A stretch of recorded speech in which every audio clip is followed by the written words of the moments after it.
Labas na po ng order ang Office of the Ombudsman, mga kabida, no? Kung saan po ay pinapasagot na po ito hong si Vice President Sara Duterte dito ho sa katakot-takot na complaints na isinampa po, mga kabida, no, ng House of Representatives laban po sa kanya. Okay? Now, dito ho sa balita mula sa GMA News Online, ang sabi po dito, Ombudsman directs VP SARA, 9 others to answer confidential funds RAP. Okay? Eto, babasahin ko po.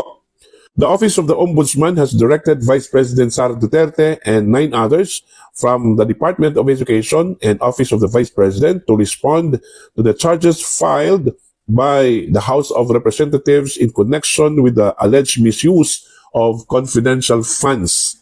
In an order issued on Thursday and furnished to GMA Integrated News, the Ombudsman gave Duterte and 9 respondents 10 days after receipt of the order to file their counter affidavits together with affidavits of their witnesses and other supporting documents. Failure to file counter affidavit within the aforesaid period shall be deemed as a waiver of respondents' right to submit controverting evidence, and the preliminary investigation shall proceed accordingly, the order said. The Ombudsman said it would not entertain any motion to dismiss or motion for bill of particulars. The order came after the House filed a complaint against Duterte and several others on Monday for plunder, technical malversation, falsification, and use of falsified documents, perjury, bribery, corruption of public officers, betrayal of public trust, and culpable violation of the Constitution. Ang dami pala, no? Ang isinampang reklamo ho laban sa Vice Presidente po, mga kabida, ano po? Okay, patuloy po tayo. The complaint stem from the recommendation of the House Committee on Good Governance and Public Accountability to file charges against Duterte for the alleged misuse of 500 million pesos confidential funds of the OVP and 112.5 million pesos in confidential funds of DepEd from 2022 to 2024. Ayan. Ito ho ang mga pangalan po ng mga sinampahan po ng complaint, ano, mga kabida.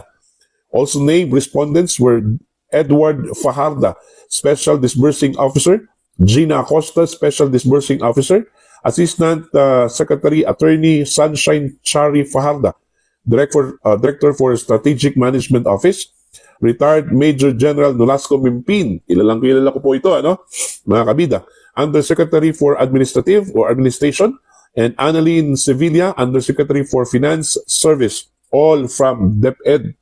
For the Office of the Vice President, yung mga sinampahan po ng complaint ay sina Attorney Zulaika Lopez, Undersecretary and Chief of Staff, Limuel Ortonio, Assistant Secretary and Assistant Chief of Staff, Lieutenant Colonel Dennis Nolasco, Vice Presidential Security and Protection Group, and Colonel Raymond Dante Lachia, Commander, Vice Presidential Security and Protection Group, Philippine Army.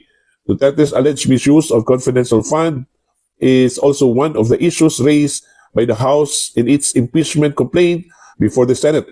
She has denied all allegations. Ayon.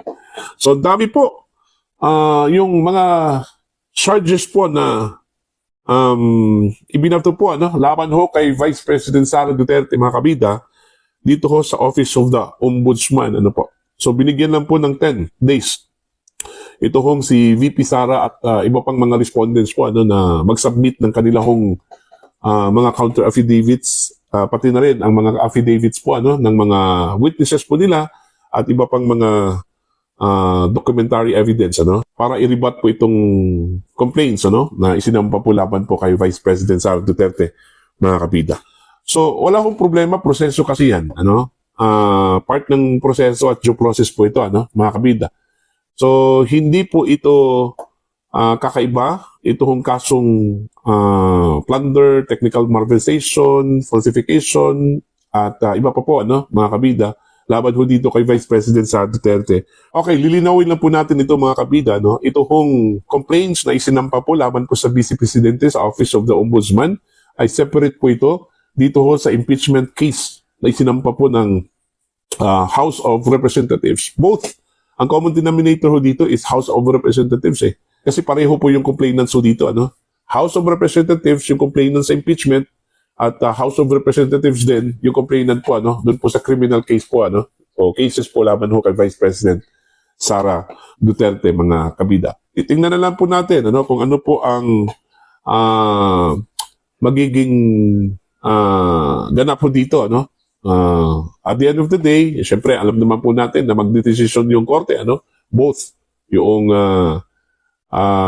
impeachment court at itong Office of the Ombudsman, ano? Kung itong charges na isinampa po ng House of Representatives po mga kabida, may basihan, ano? Magdedepende po yan, ano po, sa evidensang ihahain po, ano, mga kabida ng House of Representatives, ano po. Ang medyo worry lang talaga ho dito, ano, kasi ho, itong si Ombudsman Samuel Martires po mga kabida, magre-retiro na po ngayong July. Alam naman po natin na ang presidente po ng Pilipinas, ang appointing authority ho dito. So, syempre, meron talaga siyang itatalaga dyan na kapalit ho ni Ombudsman Samuel Martires. At syempre naman po, ang ipapalit niya dyan is yung kanya hong tao, ano? Yun yung nakakabahala po, ano? Baka po, iba yung magiging treatment po, ano, ng complaint, ano, laban ho kay Vice President Sara Duterte, mga kabida. Hindi naman po natin may iwasan yan. Yung magiging bias po, ano, ng ombudsman kung sakali hong ang itatalaga dyan, mga kabida, yung tumatanggap lang po ng instructions. Okay? Hindi ho nag-iisip, hindi ho binabalanse yung ebidensya po ng prosecution, yung ebidensya po ng complainant, at saka yung ebidensya po ng sinampahan po ng kaso o ng complaint, ano, diyan po sa Office of the Ombudsman po, mga kabida. Sana po yung itatalaga diyang bagong ombudsman by July maging patas po, mga kabida, no, dito ho sa pag-treat sa reklamong isinumpa po ng House of Representatives laban ho sa Vice Presidente po natin, ano.